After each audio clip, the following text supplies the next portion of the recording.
Jiraatota magaalaa lakkuu Oromiyaa xiqqoo baga gammaddan. Dirreedawaa Global Network jijjiirama saffisaa biyya keenya keessa uumamaa jiru ilaalchisee sagantaan marii barnootaatii fi boortii isiniif qophaa'ee jira.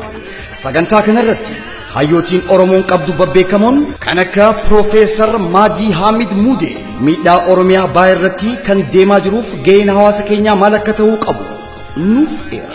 Jijjiirama argamaa jiru wajjin wal qabatee egereen Dirreedawaadhaa maal ta'uu akka qabu Master Hassan Abdul Qadiriinis nuuf dhiyaata. Tokkummaan humna.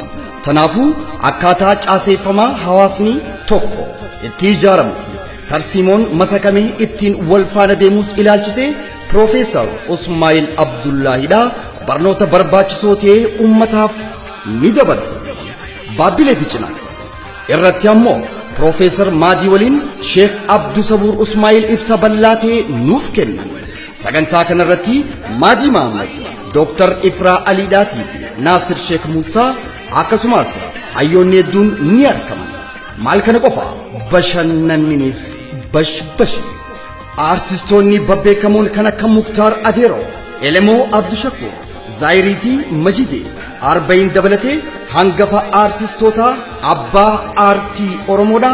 Doktara kabajaa artist Ali Shabboonis qaama sagantaa keenyaa keessaa tokko.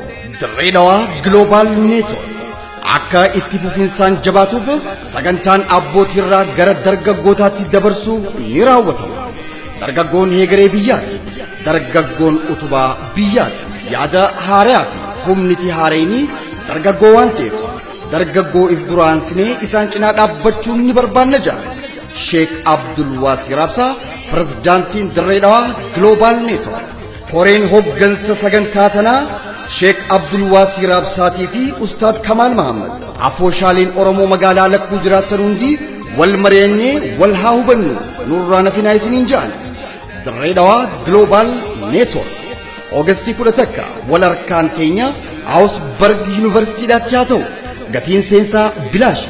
Firaa fi aaliidhaan koottaa. Wanti hundinuu bash. Dirreedawaa Global Network.